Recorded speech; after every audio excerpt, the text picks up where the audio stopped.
Hello everyone, I am Sushil Rajput. Today in this video I am going to discuss about the TS of anther. जैसा कि हम जानते हैं कि हमने प्रीवियस वीडियो में हमने general external structure of anther के बारे में स्टडी किया था। तो आज का जो वीडियो है हम उसके इंटरनल स्ट्रक्चर के बारे में बात करेंगे कि वहाँ पे किन सेल से आपका पॉलन ग्रेन या हम कह सकते हैं मेल गैमीट का फॉर्मेशन होता है, वहाँ पे कौन कौन सी सेल प्रेजेंट होती हैं और उन सेल्स का क्या फंक्शन होता है। तो आज हम उसी के बारे में थोड़ा सा डिस्कस करेंगे।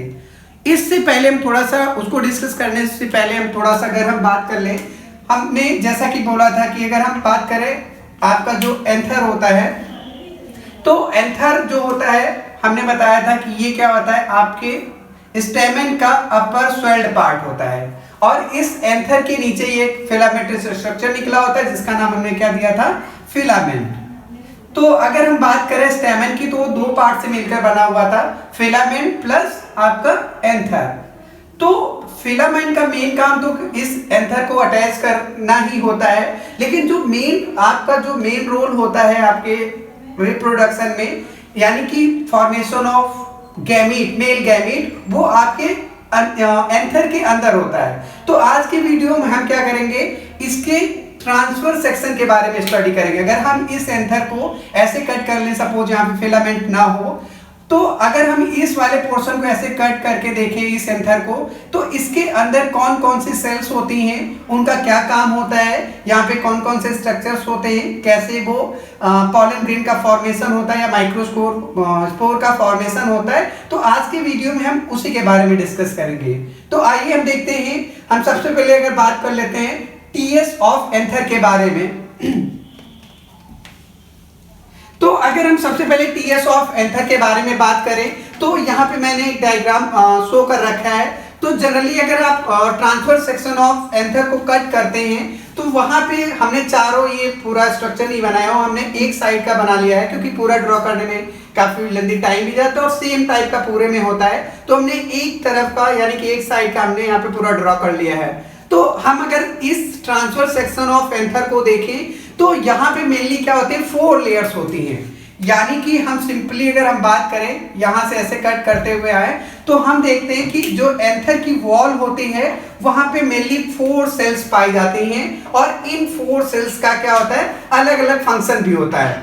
तो एक एक सेल या हम कह सकते हैं एक एक लेयर के बारे में हम एक एक करके डिस्कस कर लेते हैं। तो सबसे पहले अगर हम एंथर की वॉल को देखें तो जो सबसे आउटर मोस्ट लेयर होती है जो कि सिंगल लेयर होती है यानी कि सिंगल सेल्ड, और ये जो सेल्स होती हैं ये फ्लैट शेप की होती हैं जिनका हम क्या नाम दे देते हैं, एपिडर्मिस। यानी कि अगर हम सबसे पहले बात करें एपिडर्मिस जो होती है वो outer most layer of the anther होती है जो कि कैसे बनी होती है, आपकी फ्लैट सेल से बनी होती है और इन सेल्स की जो लेयर होती है वो सिर्फ एक ही होती है, यानी कि एक सेल से बनी हुई पूरी की पूरी ये सराउंड यहाँ से यहाँ तक ये चारों तरफ इसके एक लेयर प्रेजेंट होती है जिसका क्या नाम दे देते हैं हम लोग, एपिडर्मिस।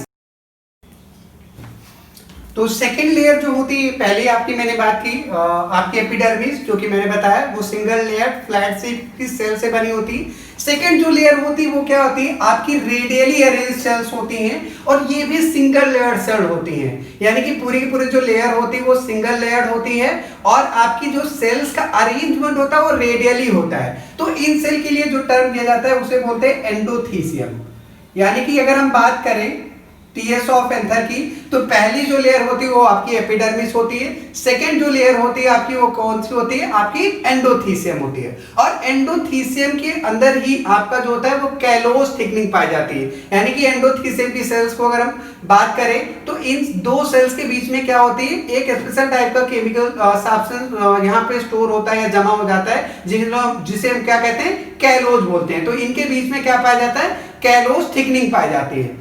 थर्ड टाइप की आपकी हम सेल्स अगर बात करें जो कि मैंने रेड कलर की बात की, तो यहाँ पे 2 to 3 लेयर्ड होती है। यानी कि यहाँ पे अगर बात करें 1 2 3 4, यहाँ पे 3 से ज्यादा या 4 लेयर जो होती है स्ट्रक्चर पूरा का पूरा होता है। तो इन लेयर का नाम दिया जाता है मिडिल लेयर। क्या बोलते हैं, मिडिल लेयर। और ये जो लेयर होती है मिडिल लेयर ये आपकी पैरेन्काइमेटस सेल्स से बनी होती है। आगे हम इनके बारे में थोड़ा सा और डिस्कस करेंगे, बात करेंगे।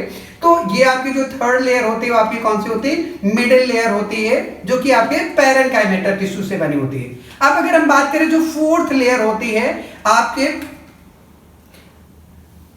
एंथर में, तो ये जो लेयर फोर्थ लेयर होती है ये मल्टी न्यूक्लिएटेड लेयर होती है और इसका जो मेन काम होता है, इसका मेन काम जो होता है पॉलन ग्रेन्स को नरिशमेंट प्रोवाइड करना। क्या करना? पॉलन ग्रेन, क्योंकि ये जो अंदर इसकी सेल्स हैं ये आर्कियो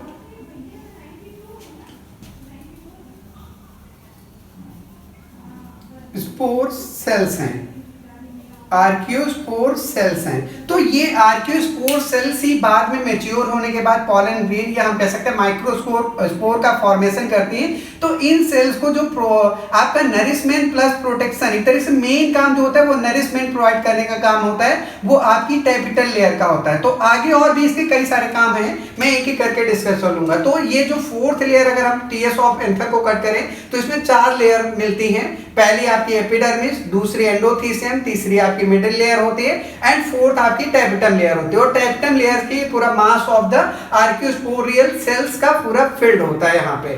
तो ये आपका मेन जो होता है वो 4 सेल से आपका एंथर बना होता है। ये अगर हम चारों तरफ देखें तो यहाँ पे भी वही पूरा का पूरा स्ट्रक्चर होता है। मैंने एक साइड का पूरा बना लिया है। सेकेंड थिंग, आप इसके बीच में जो होता है आपका एंथर के बीच में एक और पूरा का पूरा मैंने बात की थी, यहाँ पे एक पूरा पाया जाता है, एक कनेक्टिव होता है जो कि आपका स्टेराइल टिश्यू होता है। कैसा होता है? स्टेराइल टिश्यू, यानी कि ये आपके सेक्सुअल रिप्रोडक्शन में कोई रोल प्ले नहीं करता है। इसका मेन शायद काम सेपरेशन होता है, यानी कि ये चारों के चारों जो होती हैं, अगर हम इसकी बात करें तो इसे इनिशियल स्टेज में जो होता है उसे बोलते हैं माइक्रोस्पोरेंजियम, क्योंकि यहाँ पे माइक्रोस्पोर का फॉर्मेशन हो सकता है, माइक्रोस्पोर का फॉर्मेशन होता है, तो इसे क्या बोलते हैं? माइक्रोस्पोरेंजियम बोलते हैं। और यही माइक्रोस्पोरेंजियम की जब सेल्स, जिन्हें हम आर्कियोस्पोरियल सेल बोल रहे हैं, ये क्या हो जाती है? मैच्योर होके थोड़ा सा बड़ी हो जाएंगी और लूजली अरेंज्ड हो जाती है, तब इसी का नाम पूरे के पूरे जो नाम हो जाता है उसका नाम दे दिया जाता है पॉलन सैक। यानी कि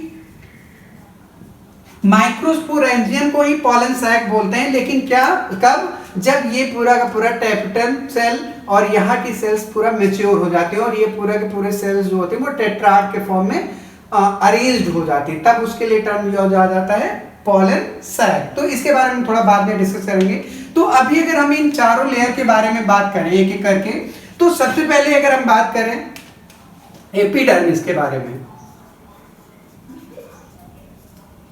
एपिडर्मिस के बारे में मैंने अभी आपको बताया कि इसकी जो सेल्स होती है वो कैसी होती है? Flat shaped. इनका जो शेप होता है वो कैसा होता है? फ्लैट शेप होगा।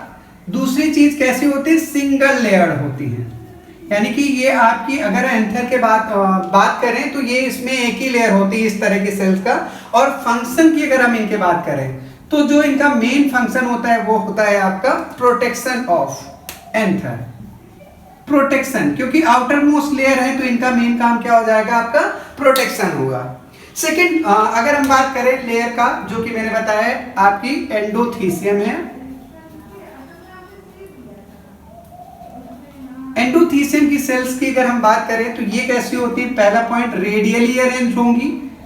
कैसी होती? रेडियली अरेंज्ड, यानी कि इसकी सेल रेडियली अरेंज होंगी। इसकी भी सिंगल लेयर्ड होती हैं, सिंगल लेयर्ड सेल होती हैं।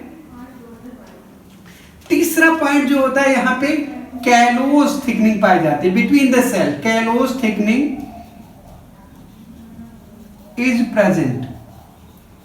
कहां होती है? इनकी सेल्स के बीच में। तो यहाँ पे मैंने दो तीन पॉइंट सब में मेंशन कर दिए, तो इसमें कैलोज थिकनिंग पाई जाती है। अब थर्ड टाइप की जो सेल है जिसे हमने लिखा हुआ है मिडिल लेयर। मिडिल लेयर की हम अगर बात करें तो ये इसकी जो सेल्स होती है वो पैरेनकाइमेटस होती हैं। और आपको पता है अगर पैरेनकाइमेटस सेल्स है तो इसमें जो होता है, क्योंकि इस तरह के टिश्यू में लिग्निन वगैरह का डिपोजिशन नहीं होता है, तो ये कैसे होंगी? लूजली अरेंज होती हैं। क्या होंगी? लूजली अरेंज्ड होंगी। और जो इनकी लेयर होती है वो 3 to 4 लेयर होती है। क्या होती है? 3 to 4 लेयर पूरा का पूरा स्ट्रक्चर पाया जाता है। तो आपके ये 3 टाइप की सेल्स मैंने बात की। अगर हम फोर्थ, जो कि सबसे इंपॉर्टेंट रोल है जिसका, ये आपकी होती है टैपिटम। टैपिटम की अगर हम बात करें तो ये इसकी जो सेल्स होती है वो पिरामिड शेप होंगी। किस शेप की होंगी? पिरामिड शेप की होंगी। दूसरी अगर हम बात करें तो ये क्या होते हैं? मल्टी न्यूक्लिएटेड होती हैं या पॉलीप्लॉइड भी बोलते हैं, मल्टी न्यूक्लिएटेड। और इन मल्टी न्यूक्लिएटेड सेल का फॉर्मेशन सिंपल सी बात है, या तो कैरियोकाइनेसिस के थ्रू हो रहा होगा या तो एंडोमाइटोसिस के थ्रू होगा। यानी कि ये जो मल्टी न्यूक्लिएटेड सेल्स का फॉर्मेशन होगा तो ये क्या होगा? या तो कैरियोकाइनेसिस यानी कि डिवीजन ऑफ न्यूक्लियस का, या फिर आपका होता है एंडोमाइटोसिस के थ्रू होता है। तो ये टैपिटल सेल्स जो होती है वो कैसी होती है? पिरामिड शेप की होंगी। अब अगर हम और बात करें इनका जो फंक्शन की अगर हम बात करें तो अभी जैसा कि मैंने बोला कि इनका जो मेन फंक्शन होता है टू प्रोवाइड नरिशमेंट टू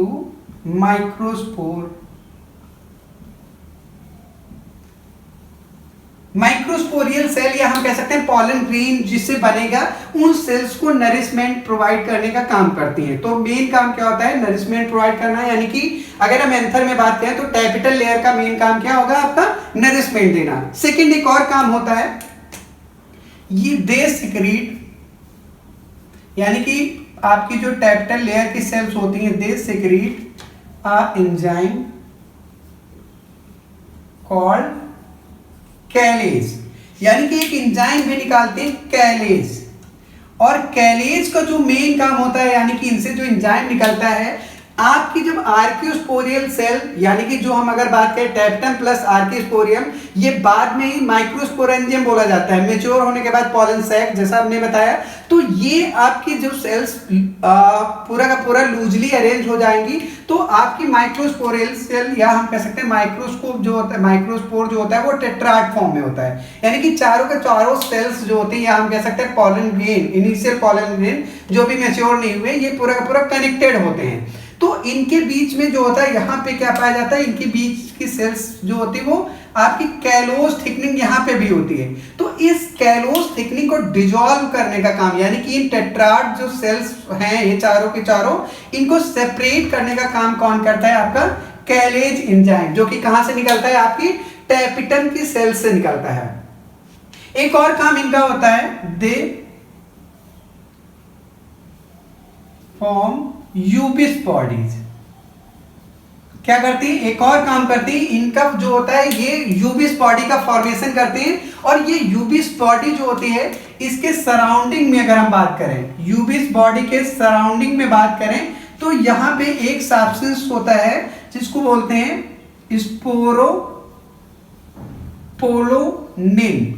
इसका डिपोजिशन होता है। आपने इसके बारे में और भी सुना होगा, अगर आपने स्ट्रक्चर ऑफ पॉलन ग्रेन के बारे में पढ़ा होगा, तो उसकी जो एक्जाइन वॉल होती है वो किससे बनी होती है? आपके स्पोरोपोलोनिन से बनी होती है। और ये जो स्पोरोपोलोनिन होता है, ये मोस्ट रेजिस्टेंट लिविंग सब्सटेंस होता है। यानी कि हम कह सकते हैं माइक्रोस्पोरोलिन इज द सबसे most resistant substance in living world होता है। तो लिविंग वर्ल्ड में सबसे रेजिस्टेंट सब्सटेंस आपसे पूछा जा सकता है, तो वो आप बताएंगे स्पोरोपोलोनिन, जो कि enzyme of the pollen grain का फॉर्मेशन भी करता है। और ये यूबिस बॉडीज से क्या होता है? निकलता है। एक काम और कभी कभी करते हैं, they also form pollen kit in some angiosperms. इनका एक और काम होता है, ये क्या करते हैं? Pollen kit. अगर आपने कुछ ऐसे प्लांट्स होते हैं, आप उनको अगर टच करो तो येलोइश कलर का, खास करके अगर हम बात कर लें आपका गुड़हल का प्लांट की अगर हम बात करें, तो गुड़हल के प्लांट को आप अगर ऐसे टच कर लेंगे, तो टच करने से क्या होता है कि वो आपके चारों तरफ यहाँ पे एक येलोइश सब्सटेंस चिपक जाता है, जिसको हम क्या बोलते हैं? Pollen kit. तो पॉलन किट भी जो होता है वो आपकी टैपिटल सेल से ही बनता है। तो अगर हम बात करें तो मेन इसके काम होता है यूबिस बॉडी का फॉर्मेशन करना, जो स्पोरोपोलोनिन बनाती है, कैलोज का कैलेज एंजाइम का फॉर्मेशन करना। सेकेंड थिंग, पॉलन किट भी कुछ प्लांट्स में इसका फॉर्मेशन ये आपकी करती है। तो मेन काम जो होता है ये आपकी टैपेटल लेयर का जो होता है वो मेन फंक्शन होता है। अब अगर हम बात करें ये आर्कियोस्पोरोसाइट सेल्स या आर्कियोस्पोर रियल सेल्स की बात करें तो यही बाद में क्या होती है, मैच्योर होने के बाद पॉलन ग्रेन या माइक्रोस्पोर का फॉर्मेशन करेंगी। और यही जो पूरी पूरी टैपेटल लेयर प्लस आर्कियोस्पोरियल का जो मास ऑफ लेयर है ये लूजली अरेंज होने के बाद इससे ही पूरा का पूरा जो स्ट्रक्चर होता है उसे क्या नाम दे देते हैं, पॉलन सैक नाम दे देते हैं। तो आगे हम डिस्कस करेंगे कि ये पॉलन ग्रेन का यहाँ से माइक्रोस्पोर या पॉलन ग्रेन का फॉर्मेशन कैसे होता है। तो वो आई थिंक 7 से 8 मिनट का वीडियो होगा। तो आज की वीडियो में इतना ही रखते हैं। नेक्स्ट वीडियो में आपसे डिस्कस करेंगे माइक्रोस्पोरोजेनेसिस यानी कि फॉर्मेशन ऑफ माइक्रोस्पोर या पॉलन ग्रेन के बारे में डिस्कस करेंगे। तो आज की वीडियो में बस इतना ही।